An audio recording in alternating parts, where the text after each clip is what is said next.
Semua sebenarnya dari biji plastik. Jadi baju yang kalian pakai sebenarnya dari plastik. Dari plastik yang kita pakai sekarang. Iya betul, Oke. betul. Oh, That's right. Halo semua, balik lagi sama gua Al. Nah, kemarin itu kan kita sempat bikin konten review produk ya. Kita sempat produk yang Fundamental Pants, salah satu produk bestseller dari Athlon. Nah, kemarin itu gue sempat baca komen nih bang. Jadi komennya tuh kayak, bang, kira-kira Athlon tuh dibikinnya kayak gimana sih? Bahan-bahannya apa aja sih? Gue tertantang dong buat ngasih tahu kira-kira gimana sih pembuatan produk Athlon. Nah, hari ini gue udah ada di pabrik pembuatannya Athlon. Khususnya bahan-bahan yang dipakai buat pembuatan nih baju ini, baju Athlon, celana Athlon yang gue pakai, apalagi Fundamental Pants yang salah satu bestseller produk Athlon. Nah, hari ini gua udah berada di pabriknya Fundamental Pants. Nah, jadi kan kalian yang pas sering pakai Fundamental gitu ya, terus kalian pakai bahan-bahannya kayak gimana. Nah, gua mau kasih unjuk ke kalian hari ini pembuatan produk Athlon yang Fundamental Pants. Jadi di belakang gua udah terlihat ya pabrik-pabrik pembuatan, mulai nanti kita katanya sih ya bakal dikasih tahu mulai dari pembuatan benang. Jadi dari butir-butirannya gitu tuh, gue juga nggak tahu nih kayak emang iya ya benang itu dari butiran-butiran kayak gitu. Terus nanti ada pembuatan sampai udah jadi bahan dan nanti finishingnya akan kayak gimana? Gue juga penasaran. Langsung aja kita ikutin. Let's go. Jadi kita sekarang lagi ada di pabrik dan sekarang kita mau ke mana dulu? Ke pabrik spinning, bagian benang. Iya, jadi kita dari plastiknya sendiri, biji plastik kita lelehin dan bikin benang jadinya. Oke. Ini yang paling dasar biasanya. Dari awal, this is yang benar-benar dari proses itu paling pertama lah. Oke. Iya. Kita lihat aja langsung. Let's go.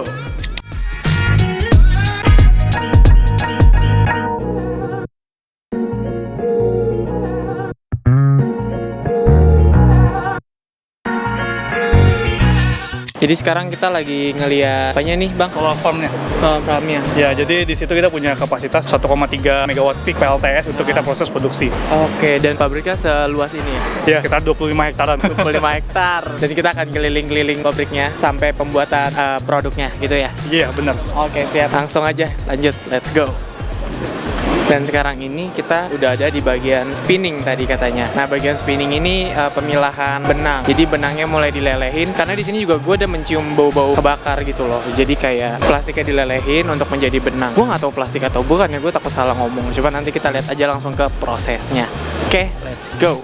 Nah, sekarang ini di bagian mana nih bang? Oke, ini udah masuk ke fasilitas produksinya kita sama utility-nya. Kita punya water treatment plant, di mana kita butuh kebutuhan air yang sangat banyak, kita 2.500.000 liter per hari. Dan ini buat proses pencelupannya kita. Itu ada water treatment, kemudian ada fasilitas produksinya, ada mulai dari pabrik benang, pabrik tenun, hingga pabrik pencelupan. Kemudian kita juga punya wastewater treatment sendiri di baling belakang. Jadi semua air yang diolah dari proses produksi, dari proses pencelupan, itu kita olah lagi ke sedemikian rupa sehingga sesuai sama baku mutu dan kembalikan lagi ke lingkungan. Jadi kita sangat-sangat memperhatikan lingkungan. Dan kita recycle juga ya airnya sebenarnya. Jadi air yang kita gunakan untuk proses produksi itu jadi dari air yang kita pakai sebelumnya di proses produksi. Jadi kita nggak ambil semuanya dari sungai, semua kita ada recycle juga. Oke. Nah, ini tuh mesin-mesin apa sih bang? Kalau ini hopper buat kita memasukkan bahan baku. Jadi biji plastik nanti kita akan masukkan di sini. Kemudian kita akan olah, kita akan melting atau leburkan ya, untuk dipintal nanti di lantai 1 nanti. Oh, oke. Ntar bisa dilihat di bawah kali ya? Iya. Oke. Jadi kalau sintetik itu ada nilon sama polyester, semua sebenarnya dari biji plastik. Jadi baju yang kalian pakai sebenarnya dari plastik. Dari plastik yang kita pakai sekarang. Iya betul, Oke. betul. Oh, That's wow. right. Dari hal Dan, sekecil gini bisa jadi, nanti bisa dilihat lah. Jadi benang atau jadi biji plastik segini sekecil gini bisa jadi benangnya seperti apa nanti. Oke, kita lihat nanti. Lanjut.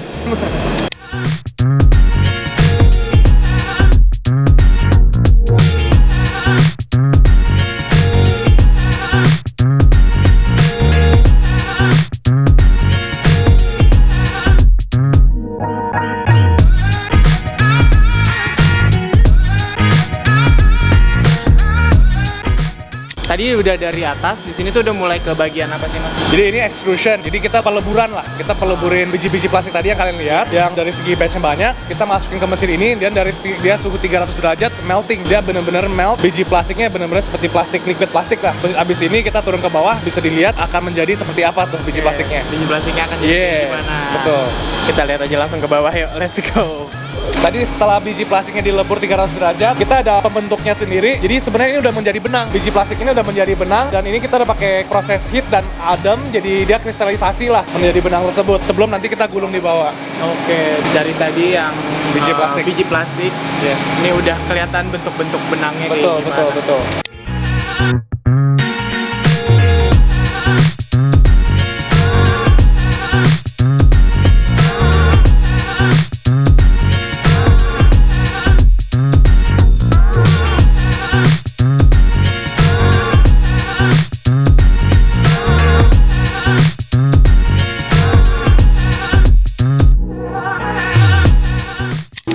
adalah fungsi mengukur berat per 9.000 meter. Jadi nanti gulungan ini per 9.000 meter digulung dan ditimbang untuk menentukan hasil denier ya.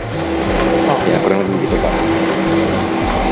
Jadi di bagian ini tuh ya untuk apa aja sih? Jadi fungsi mikroskop ini untuk melakukan pengecekan terhadap bentuk dan keratan filamen seperti itu Pak. Jadi kan di sini tuh kita ada produksi benang spinning, benang filamen. Jadi nanti kita bisa lihat bentuknya apakah trilobal atau sirkular dan jumlahnya berapa seperti itu Pak. Oh, sampai sedetail itu berarti ya. Oh. Kita lihat seperti tadi saya katakan itu jumlahnya berapa. Karena kan contohnya benang NFY 70 per 24 BRT berarti itu denier 70, jumlah filamennya 24. Seperti itu Pak. Nah, nanti kita cek apakah filamennya itu benar 24 atau 23 bisa jadi gitu Pak. Sama kerataannya paling Pak, bentuknya juga dicek. Jadi dari benang pun aja harus tetap ada uji lab ya? Iya, Oh, iya Pak. Nah, kalau boleh dijelasin ini tuh benang yang apa ya? Nah, jadi benang ini benang NFY 70 per 24 BRT. Jadi BRT itu trilobal Pak. Jadi bentuknya segitiga seperti yang ada di gambar. Nah, itu kita lihat, itu kan jumlahnya itu ada 24 piece. Nah, dari gambar itu kita bisa lihat, nah itu kan Pak bentuknya itu segitiga ya, trilobal. Ini yang dinamakan benang trilobal seperti itu. Oh, oke. Oh, berarti benang tuh bentuknya Jadi tuh segitiga dalam satu benang itu kebayangkan ya, itu ada filamennya segitu tuh 24 gitu. Oke. Oke, thank you Mbak. Iya. Baru pertama kali ngelihat detail benang, ternyata segitiga loh mereka. Nggak expect gitu.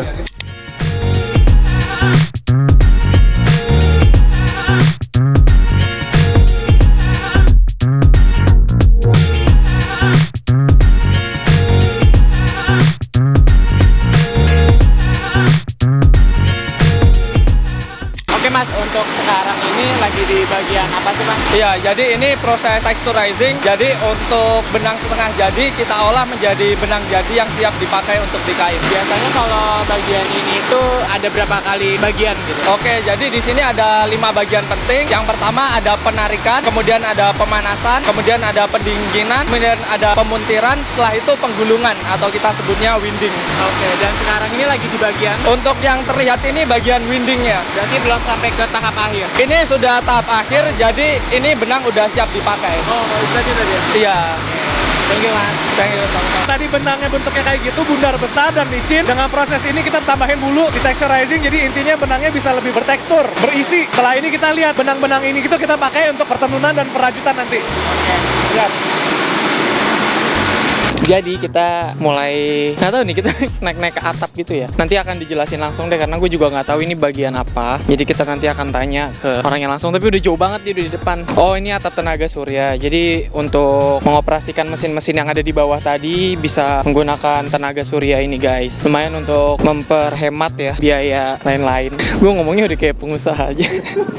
Oke, sekarang kita udah berada di atap dan kita langsung mau tanya kali ya. Ini tuh untuk apa dan ini tuh namanya apa gitu? Ya, ini solar farm. Ini adalah fasilitas pembangkit tenaga surya kita. Kapasitasnya 1,3 megawatt peak. Ini terdiri dari 2.484 solar panel. Jadi ada 2.484 PV di sini, tersebar di atas atap produksinya kita. Dan ini digunakan buat fasilitas produksinya kita. Kita dapat cahaya matahari dari atas dan kita generate menjadi energi listrik untuk menghasilkan produk. Berarti ini untuk alat-alat di bawah tadi ya? Ya, ini untuk kebutuhan listrik di perusahaan kami. Oke. Thank you Mas. Panel farm namanya, yaitu tempat-tempat panel untuk tenaga listrik yang ada di pabrik ini. Habis ini kita akan kemana? Gue juga belum tahu. Ikutin gue terus, pokoknya nonton sampai habis. Oke, let's go.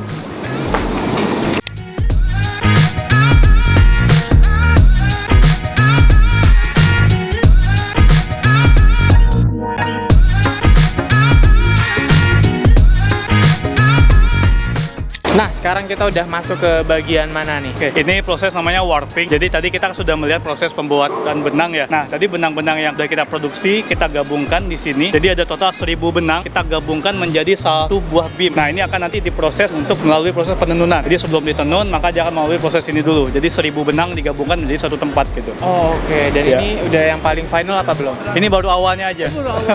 Iya. Oke, berarti Nanti ada proses banyak selanjutnya. ya? Iya, betul. Langsung aja kita lanjut ke dalam, let's go. Sekarang kita udah masuk ke bagian apa nih Mas? Kita sudah memulai bikin kain. Dari tadi kan kita bikin benang, sekarang kita bikin kain. Kita sudah dari proses penggulungan benangnya dan sekarang sudah melalui ke pencucukan dan penyisiran. Jadi kalau misalnya kalian pernah lihat mesin tenun yang lama tuh yang cekrek-cekrek pakai kaki ya, sama persis, tapi kita pakai mesin dan high speed. Nanti lihat aja. Berarti ini lagi bagian tenun dong? Yes, betul.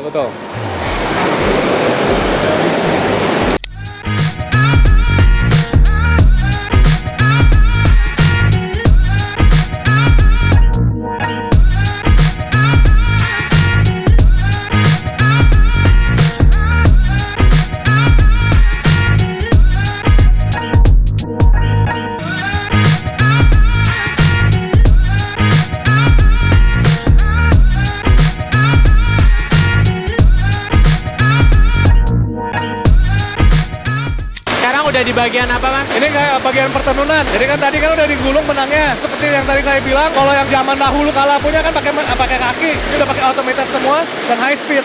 Oke, biasanya dalam sekali produksi kayak gini dapat berapa? Satu hari bisa dapat 300 sampai 400 meter. Satu mesin. Satu mesin 300 sampai 400 meter.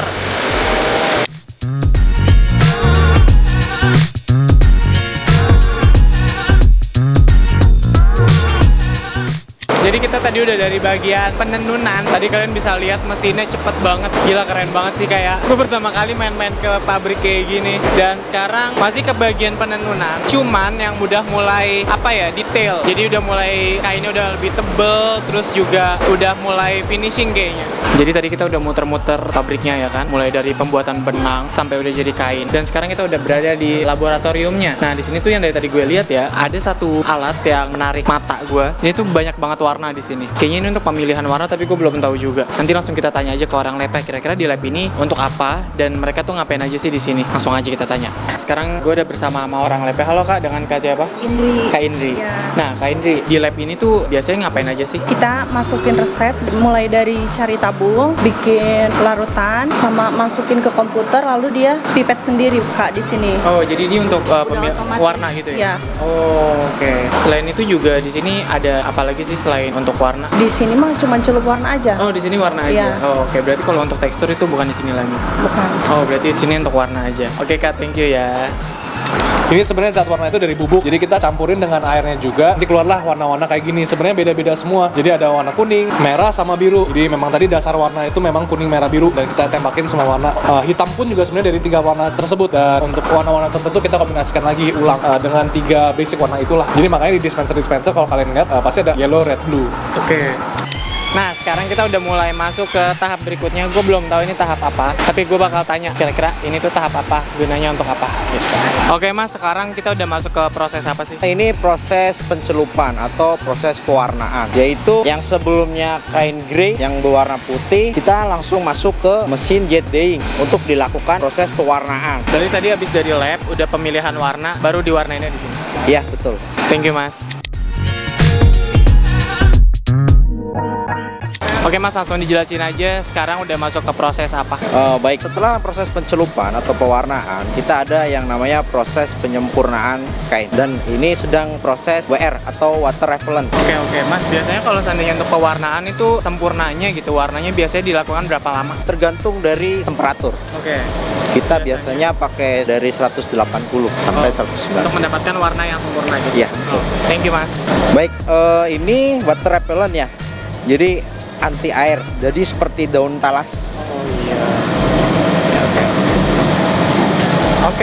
Tadi kita udah keliling-keliling semuanya, mulai dari pembuatan benangnya, terus juga bahannya, bahkan sampai finishing tadi. Kita udah lihat. Dan ini kita udah di mana, Mas? Wastewater treatment plant. Ah, ini tuh apa nih, Mas? Jadi ini sebuah fasilitas yang berfungsi untuk memproses air yang dari proses pencelupan yang tadinya berwarna-warni. Nah, kita olah sedemikian rupa sehingga itu layak untuk dikembalikan ke lingkungan. Jadi kita sangat komitmen sama lingkungan. Jadi kita nggak ngebuang air yang sudah berwarna-warni tadi dari prosesnya kita ke sungai langsung. Nah, kita olah sedemikian rupa sehingga airnya nanti jadi jernih. Ya. Berarti ada recycle terus ya? Ya, betul. Itu kita bisa gunakan kembali dan kita juga proses masuk lagi ke proses produksi kita dengan air yang jernih tadi. Oh, berarti selalu diputar terus ya perairannya ya? Betul. Gitu. Wow, keren banget nih. Bisa dilihat di sana penyaringan ya bahasanya ya? Wastewater Oke. treatment plant. Keren banget kan. Tadi gimana kita udah muter-muter keliling pabriknya, terus juga udah lihat bahan-bahannya kayak apa, sampai kita udah ngebuktiin tadi bahan-bahan yang dipakai sama produk Atalon ini yang katanya dry fit, kita udah buktiin langsung. Oke guys, jadi gimana? Tadi kita udah keliling-keliling pabrik, mulai dari yang bener kan tadi yang gue bilang di opening, dari yang kecil kayak gitu jadi bahan pakaian gitu. Gila keren banget kan. Dan tadi udah ada pembuktian juga kalau seandainya celana fundamental itu dry fit kan men, cepet menyerap keringat, cepet kering juga ya. Pokoknya udah kita buktiin langsung tadi pakai stopwatch juga. Gimana? Keren banget kan? Pokoknya mulai tadi dari limbah-limbahnya mereka juga di recycle terus, enggak asal buang gitu aja. Terus yang dipakai bahkan sampai tadi pakai panel ya kan buat pembangkit listriknya di sini. Gila keren banget kan. Nah, buat kalian yang penasaran kira-kira abis ini kita akan mereview apa lagi atau kita harus datengin pabrik mana lagi sih buat kita review, mulai dari Way, katanya kita mau ngeliat-liat pabrik Way, semoga ya. Terus kira-kira produk apa lagi nih yang lainnya, kalian Kalian bisa komen di bawah, kalian bisa subscribe juga, share video ini ke teman-teman kalian biar kita makin semangat bikin konten. Pokoknya jangan lupa subscribe channel ini. Ingat, 1000 subscriber kita ada giveaway. Oke? Jangan lupa subscribe. See you di video selanjutnya. Bye-bye.